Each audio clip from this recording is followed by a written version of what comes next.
Hello and welcome to the Assay. Today I'm here with Stephen Bowles, Managing Director at Nebari Partners. So Stephen, thanks for joining me here today. Thank you for inviting me. And we're here at PDAC, so it's obviously been quite a busy week, so we appreciate you taking the time.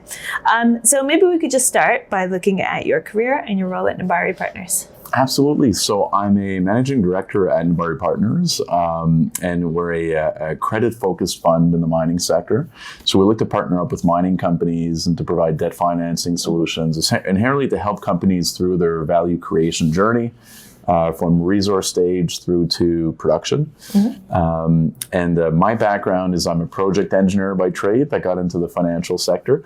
So I've worked on developing mining projects across the world, so notably in Northern Ontario in the gold sector, in Latin America, in Panama, also in the Canadian Arctic and the Middle East. So I've always taken great joy of building mining companies and getting companies from a point of just a project on paper to a producing asset. Okay, sounds great. So when looking at investment opportunities, what sort of criteria do you use to evaluate projects or companies? It's a good question. So for the debt financing business, it's all about essentially positioning a project from one stage to the other. So we always look at, say if we're funding a build or if we're, helping a company ramp up an asset, it's always looking at, the likelihood of achieving that final outcome so that we could all create a bit of a win-win scenario with the company. So the things we look at is the technical feasibility of the project from a geological perspective, metallurgical perspective, or if it's a build, understanding the basis of estimate of design of a project, and then we try to get our heads around the feasibility of that project. And of course, it's only as good as the people involved, so we always take a close look at the people involved and their skill set matching essentially the risk of that project.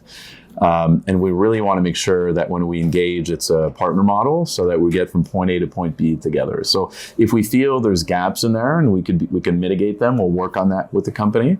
And if we feel it's too difficult for us, then we'll simply won't do it at that point. So that's really what we look for. From a commodity perspective, quite broad. So, we'll look at any commodity where, essentially the path to value creation or path to production involves, known steps, so known metallurgy. And then if that all makes sense to us, we'll do it. And also, across the world. So I think we've looked at more exotic jurisdictions, but as long as there's a rule of law and that we can kind of have our loan agreements honored, we're comfortable. Okay, sounds great. So what are kind of some of the key trends in the industry that are kind of motivating you within your role at Nebari at the moment? It's a good point. I mean, the world needs metal. So there's this, I think with increased population growth, with trends going into infrastructure builds and I guess developing economies, the transition to electric vehicles.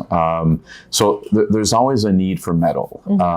And, the idea is to do that well, right? Is to be a bit of a catalyst in developing mines or developing, essentially resource solutions. Where we can get society moving where it needs to go. And of course, the needs are different across the world, across different industries. But the way we see it is we're inherently solving problems. So we're debottlenecking that process with capital, but where we think we could also, make a difference on the technical front. So that's very motivating. I think it's good for, countries. It's good for Canada, it's good for the US, it's good for, essentially all the countries that we're involved with. And at the end of the day, with, everything that's going on on the trade front, I think the world's going to keep needing metal, right? So I mean, that doesn't go away. It puts a lot of emphasis on the importance of resources and managing them properly and essentially, advancing projects into the market. Yeah, absolutely. So we're here at PDAC in Toronto, surrounded by juniors from all around the world. So, is there something that maybe you can talk about Canadian companies or TSX listed companies that maybe you see sets them, apart from other juniors in the space? It's a good question. And I try not to favor one versus the other, but at the end of the day, there are winning conditions. So I think, independent of, the state of equity markets, which are a bit challenging today for juniors, good projects will find a way to advance. And when I say a good project, I mean things evolve over time, but it's essentially an economic resource with good people managing the project. And on essentially the financial viability of the project. So it's kind of right-sized, right? And the assumptions going into it are reasonable. All that takes time and money to achieve, say, feasibility stages. But I think that will not go away. I think, again, the underlying fundamentals and the need for this metal is quite strong. So the good projects will keep progressing. And of course, there's a lot of opportunities in the market. I mean, there's resources that are early stage. It's hard to tell if it's feasible, but I'd say the art form in all this is finding the winners and then really looking to support them into advancing into development stages. So I guess I'd refrain from stock picking or picking specific names, but that's constantly what we're all out for. And although it could be a bit challenging on the financing side, I think those good projects will manage to find homes for them and to progress through the development cycle. I don't think that's going to stop. Okay, sounds great. And so, being at such a big event this week, not to name names, not to kind of give some investment, opinions, but, are you finding any exciting opportunities here or, Absolutely. To speak holistically, I mean, precious metals is well positioned. I mean, the prices of gold and silver are, generally, very good right now. So a lot of the projects we look at, 15, 20 years ago are now feasible, right? And I think there's a trend in that direction. I think that'll stay that way for a little while. So it's a good time for gold projects really to move forward and advance to construction. But it's also a great time for producers. Generally a lot of mining companies in the precious metal space are making money now, and they have essentially the whole market available to them for acquisition. So I think that space is very solid, especially in good jurisdictions like Canada, right? So I think that's very good. On the copper side, again, moving electrons is in demand in this world. There's going to be need for copper. We're seeing that with the current copper price. And those are larger projects in general.